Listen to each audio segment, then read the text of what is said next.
Snapchat has added a new feature to their app that allows users to add music to their snaps.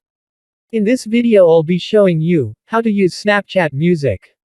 Now let's get started. To begin, open Snapchat and go to your camera. To select a song to use for your snap, tap the music icon in the top right corner. Now scroll through the featured sounds to find one you want to use. Tap the play button beside a song name to listen to a preview of it. Tap the name of the sound you want to use. You'll then see a sound wave slider appear towards the bottom of your screen.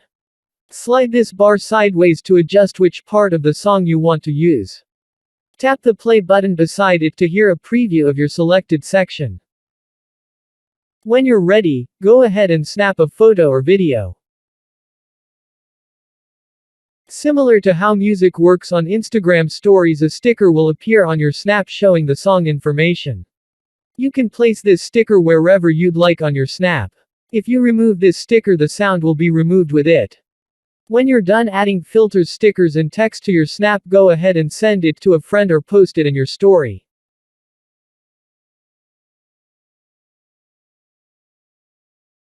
That's all it takes to use Snapchat Music. Thanks for watching. If you found this video helpful, we'd love it if you'd hit the thumbs up button below and subscribe to our channel.